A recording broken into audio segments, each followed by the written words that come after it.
वदीतमत्सु मा विद्विषावहै ಓಂ ಶಾಂತಿ ಶಾಂತಿ ಶಾಂತಿ. Bhagavad Gita for youth, ಯುವಕರಿಗಾಗಿ Bhagavad Gita ಕಾರ್ಯಕ್ರಮಕ್ಕೆ ನಿಮಗೆಲ್ಲರಿಗೂ ಸ್ವಾಗತ.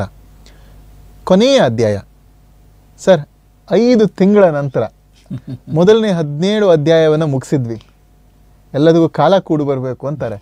ನಾನು ಯೋಚನೆ ಮಾಡ್ತಿದ್ದೆ ಯಾವಾಗ ಭಗವದ್ಗೀತೆ 18ನೇ ಅಧ್ಯಾಯ ಮುಗಿಸೋದು ಅಂತ.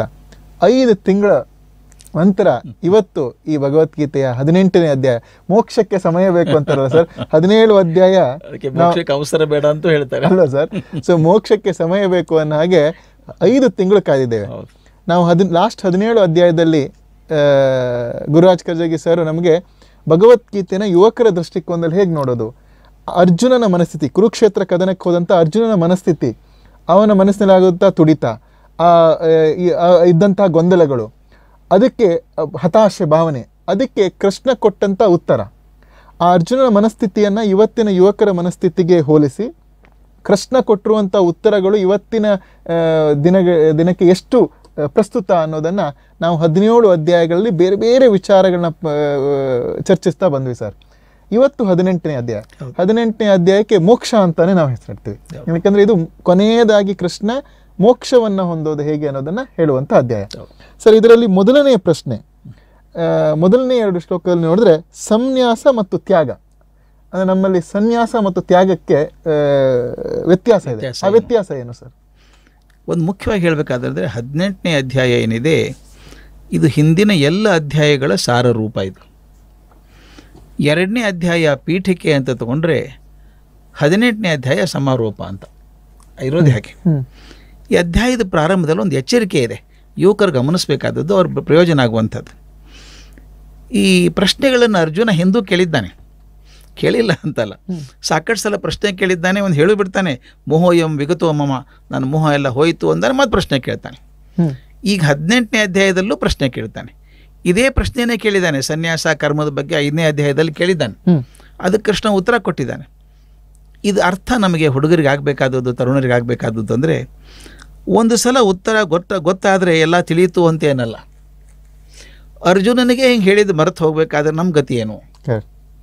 ಅದಕ್ಕೆ ನಾನು ಹೇಳೋದು, ಒಳ್ಳೆಯ ವಿಚಾರಗಳು ನಮ್ಮ ಮನಸ್ಸಿಗೆ ಅರ್ಥ ಆದರೂ ಕೂಡ ಅವುಗಳನ್ನು ಪುನರ್ಮನನ ಮಾಡ್ತಾ ಇರಬೇಕು. ಮನನ ಮಾಡ್ತಾ ಇದ್ದಾಗ ಅದು ನಮಗೆ ಸಿದ್ಧಿ ಆಗ್ತದೆ. ಮನನದಿಂದ ಆಗುವಂಥದ್ದು. ಅದಕ್ಕೆ ಹೇಳ್ತಾರೆ ಮನನದಿಂದ ಸ್ವಾಧೀನ ಅಂತ. ಯಾವುದಾದ್ರೂ ಒಂದು ತತ್ವ ಸ್ವಾಧೀನ ಆಗ್ಬೇಕಾದ್ರೆ ಮನನ ಮಾಡಬೇಕು. ಅದು ನಾನು ತರುಣರಿಗೆ ಹೇಳೋದು, ಗೊತ್ತು ನನಗೆ ಕೇಳಿದ್ದೇನೆ ಅದನ್ನು ಅನ್ನೋದಕ್ಕಿಂತ ಅದನ್ನು ಪುನಃ ಕೇಳ್ತಾ ಇದ್ದರೆ ಮನಸ್ಸಿಗೆ ಮನನ ಆಗ್ತದೆ ಅನ್ನೋ ದೃಷ್ಟಿಯಿಂದ ಹೇಳಿಬಿಟ್ಟು ಶುರು ಮಾಡಬೇಕು. ಮೇಲ್ನೋಟಕ್ಕೆ ಸನ್ಯಾಸ ಮತ್ತು ತ್ಯಾಗ 2 ಒಂದೇ ಅನಿಸುತ್ತೆ ಮೇಲ್ನೋಟಕ್ಕೆ ನೋಡಿದಾಗ. ಅದಕ್ಕೆ ಅರ್ಜುನ ಕೇಳೋದು, ತ್ಯಾಗ ಅಂದ್ರೇನು? ಸನ್ಯಾಸ ಅಂದ್ರೆ ತ್ಯಾಗನೇ ಅಲ್ವಾ? ಮತ್ತು ತ್ಯಾಗ ಸನ್ಯಾಸ ಬೇರೆ ಏನಾಯಿತು ಅಂತ. ಉತ್ತರ ಬಹಳ ಸ್ಪಷ್ಟ ಆಗಿದೆ. ಯಾವುದೇ ಸ್ವಾರ್ಥದ ಅಪೇಕ್ಷೆಯಿಂದ ಕರ್ಮ ಮಾಡೋದನ್ನು ಬಿಡೋದು ಸನ್ಯಾಸ. ಸ್ವಾರ್ಥ, ಸನ್ಯಾಸಿಗೆ ಸ್ವಾರ್ಥ ಇರಬೇಕಾಗಿಲ್ಲ. ನಾನು ಮಠ ಕಟ್ಕೋಬೇಕು, ನನ್ನಿಂದ 1000 ಜನ ಶಿಷ್ಯರಿರಬೇಕು, ಇದು ಅಪೇಕ್ಷೆ. ಇದು ಅದಕ್ಕೋಸ್ಕರ ಕರ್ಮ ಮಾಡೋದು ಸನ್ಯಾಸ ಅಲ್ಲ. ಸಂನ್ಯಾಸ, ನ್ಯಾಸ ಅಂದರೆ ಬಿಡೋದು, ಸಂನ್ಯಾಸ ಅಂದರೆ ಎಲ್ಲವನ್ನೂ ಬಿಡೋದು. ತನ್ನ ಸ್ವಂತ ಅಪೇಕ್ಷೆಗೋಸ್ಕರ ಯಾವುದೇ ಕರ್ಮವನ್ನು ಮಾಡದೇ ಇರೋದು ಸನ್ಯಾಸ. ತ್ಯಾಗ ಅಂದರೆ ಏನು? ಹಾಗಾದರೆ ಮಾಡಿದ ಕರ್ಮಕ್ಕೆ ಫಲವನ್ನು ಅಪೇಕ್ಷೆ ಮಾಡದೇ ಇರೋದು. ಕರ್ಮ ಮಾಡಿದ್ದೇನೆ, ಫಲ ಬಿಡ್ತದೋ ಗೊತ್ತಿಲ್ಲ ನನಗೆ, ಅದರಿಂದ ಫಲಾಪೇಕ್ಷೆ ಇಲ್ಲದೆ ಮಾಡುವಂಥ ಕರ್ಮ ಇದೆಯಲ್ಲ ಅದು ತ್ಯಾಗ. ಬಹಳ ದೊಡ್ಡ ಕೇಳಿದೀವಿ ನಾವೆಲ್ಲ. ಹಾಗೆ ಎಲ್ಲ ಕೆಲಸ ಮಾಡ್ತಾನೆ, ಎದ್ದು ಹೋಗ್ಬಿಡ್ತಾನೆ, ನಾನು ಬೇಡ ಆದ್ರ ಲಾಭ ನಿಮಗಾಗಲಿ, ಲುಕ್ಸಾನ್ ಆದ್ರೆ ನಮಗಾಗಲಿ, ನನಗೆ ಸಂಬಂಧ ಇಲ್ಲ ಅಂತ ಹೇಳಿ ಕರ್ಮ. ಅದಕ್ಕೆ ಹೇಳ್ತಾರೆ ಪದ್ಮಪಿತ್ರ ಮೀಮಾಂಬಸ ಅಂತ. ಪದ್ಮದ ಎಲೆ, ಕಮಲದ ಎಲೆ ನೀರಲ್ಲೇ ಇರ್ತದೆ, ಒಂದು ಹನಿ ನೀರು ಅಂಟಿಸ್ಕೊಳ್ಳಲ್ಲ. ಅದು ಎಷ್ಟೇ ನೀರು ಹಾಕಿ ಸರ್ರಂತ ಹೋಗುತ್ತೆ, ಇಟ್ಕೊಳ್ಳೋದಿಲ್ಲ.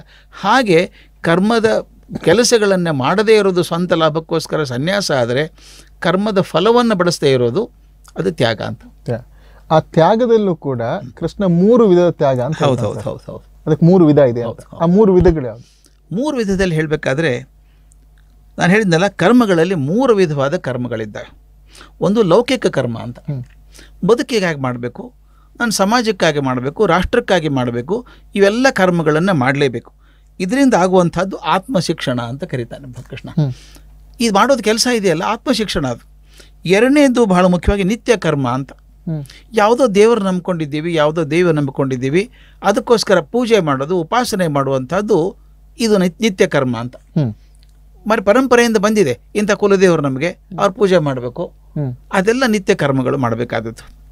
ಮೂರನೇದೊಂದು ತುಂಬ ಚೆನ್ನಾಗಿದೆ, ಅದಕ್ಕೆ ಹೇಳ್ತಾರೆ ಲೌಕಿಕ ವೈದಿಕ ಕಾಮ್ಯ ಕರ್ಮ ಅಂತ. ಕಾಮ್ಯ ಕರ್ಮ ಅಂತ ಹೆಸರು ಅದಕ್ಕೆ. ಉಪಾಸನೆ ಮಾಡೋದು ಅದು ಉಪಾಸನೆನೇ, ದೇವ್ರ ಪೂಜೆ ಮಾಡೋದು ಕರೆಕ್ಟು, ಆದರೆ ಒಂದು ಕಂಡೀಷನ್ ಇದೆ. ನನ್ನ ಈ ಸಲ SSC ರಿಸಲ್ಟ್ ಚೆನ್ನಾಗಾದರೆ 15 ಕಾಯಿ ಹೊಡಿತೀನಿ, ಆ ಹುಡುಗಿ ಮದುವೆ ಆದರೆ ಇನ್ನೊಂದು ಸತ್ಯನಾರಾಯಣ ಪೂಜೆ ಮಾಡಿಸ್ತೀನಿ. ಪೂಜೆ ಮಾಡಿಸೋದಿದೆ, ಮೊದಲೇದ ಮೇಲಿಂದ ಇದೆಯಲ್ಲ ನಿತ್ಯ ಕರ್ಮ, ಅದು ಪೂಜೆ ಮಾಡೋದು. ಮೂರನೇದು ಇದೆಯಲ್ಲ ಕೀಳ್ಮಟ್ಟದ ಸ್ವಲ್ಪ, ಅದು ಅಂದರೆ ಪೂಜೆ ಮಾಡೋದು ನನ್ನ ವೈಯಕ್ತಿಕ ಲಾಭಕ್ಕೋಸ್ಕರ ಅನುಕೂಲ ಆಗಲಿ ಅಂತ, ಅದೊಂಥರ ಬ್ರೈಬಿಂಗ್, ಅದು ಕಾಮ್ಯ ಕರ್ಮ ಅಂತ. ಅಂದರೆ ನಿನಗೆ ಇಷ್ಟು ಕೊಟ್ಟರೆ ಕೊಡ್ತೀನಿ ಅಂತ ಅಗ್ರಿಮೆಂಟ್ ಅದು ಅವ್ರ ನಡುವೆ. ಅವು ಎರಡೂ ಇದ್ರೆ ಸರಿ ಇರ್ತದೆ. ಯಾಕೆ ಸನ್ಯಾಸಿಗಳು ಏನು ಮಾಡ್ತಾರೆ, ಅದು ಭಾಳ ಚಂದ ಹೇಳ್ತಾನೆ ಕೃಷ್ಣ ಅದರೊಳಗೆ. ಇವತ್ತಿನ ಸನ್ಯಾಸಿಗಳೆಲ್ಲ ಸರಿಯಾಗಿ ಕೇಳಿಸ್ಕೋಬೇಕು ಅದನ್ನು. ನಿಮ್ಮ ಸ್ವಂತಿಕೆಗಾಗಿ, ಲೋಕ ವ್ಯವಹಾರಕ್ಕಾಗಿ ಮತ್ತು ಬದುಕಿನ ಆಚೆಯ ಅಪೇಕ್ಷೆಗಳಿಗಾಗಿ ಕರ್ಮತ್ಯಾಗ ಮಾಡಬೇಕು ಅಂತ ಈ 3 ಹಂತಗಳನ್ನು ಹೇಳ್ತಾನೆ. ಭಾಳ ಚಂದ. ನನ್ನ ಸ್ವಂತಕ್ಕಾಗಿ ಸನ್ಯಾಸಿಗಳು ನನ್ನ ಸ್ವಂತಕ್ಕೋಸ್ಕರ ಒಂದು ಇದು ಇರಬೇಕು, ಒಂದು ಪೊಲೀಸ್ ಕಾರ್ ಇರಬೇಕು, ಇನ್ನೊಂದು ಕಾರ್ ಇರಬೇಕು, ಅದೇನೇನೋ ಇರ್ತಾವಲ್ಲ, ಆ ಸ್ವಂತಕ್ಕೋಸ್ಕರ ಅಲ್ಲ. ಎರಡನೇದು ಲೋಕ ವ್ಯವಹಾರಕ್ಕಾಗಿ, ನನ್ನ ಮಠಕ್ಕೆ ಇಷ್ಟು ದುಡ್ಡು ಬರಬೇಕು ಅಂಥೇಳಿ ಅಧಿಕಾರದವರನ್ನು ಓಲೈಸೋದು, ದುಡ್ಡು ಬರಲಿ, ಮಠ ಕಟ್ಟಬೇಕು, ಇನ್ನೊಂದು 10 ಮಠ ಕಟ್ಟಬೇಕು, ಇದು ವ್ಯವಹಾರ ಆಯಿತು. ಪವರ್ಫುಲ್ ಮಠ ಅಂತ. ಪವರ್ಫುಲ್ ಮಠ ಅಂದರೆ ಸ್ವಂತಕ್ಕಾಗಿ, ಲೋಕ ವ್ಯವಹಾರಕ್ಕಾಗಿ. ಇನ್ನೊಂದು ಭಾಳ ದೊಡ್ಡ ಮಾತನ್ನು ಹೇಳ್ತಾನೆ ಕೃಷ್ಣ, ಬದುಕಿನ ಆಚೆಯ ಅಪೇಕ್ಷೆಗಾಗಿ. ಸ್ವರ್ಗ ಸಿಗಲಿ ಅಂತೂ ಕೇಳಬಾರ್ದು. ನೀ ಸರಿಯಾಗಿ ಬದುಕಿದ್ರೆ ಸ್ವರ್ಗ ಸಿಗತ್ತಯ್ಯ ಅಂದ್ಬಿಟ್ಟು ಸ್ವರ್ಗ ಸಿಗಲಿ ಅಂತ ಪೂಜೆ ಮಾಡೋದು, ಇದು ಕರ್ಮಗಳು. ಈ 3 ಕರ್ಮಗಳನ್ನು ತ್ಯಾಗ ಮಾಡಬೇಕು ಅಂತ ಕೃಷ್ಣ ಹೇಳ್ತಾನೆ. ಸೊ ಈ ಒಂದು ಲೌಕಿಕವಾದಂತಹ ಕರ್ಮ, ಎರಡನೇದು ನಿತ್ಯ ಕರ್ಮ, ಮೂರನೇದು ಕಾಮ್ಯ ಕರ್ಮ. ಈ 3 ಕರ್ಮಗಳು ಎಲ್ಲ ದೋಷ ಇದೆ ಅದರೊಳಗೆ. ಅದರಲ್ಲಿ ತ್ಯಾಗ ಮಾಡುವಂಥವ್ರು ಸ್ವಂತಿಕೆಗಾಗಿ ಅಥವಾ ವ್ಯವಹಾರಕ್ಕಾಗಿ ಅಥವಾ ಸಾವಿನ ಆಚೆಗೆ ಇರುವಂತಹ ಕರ್ಮಗಳನ್ನ ಬಿಡಬೇಕು. ಸೊ ಅದು ಕರ್ಮ, 3 ವಿಧ ಕರ್ಮ ತ್ಯಾಗ.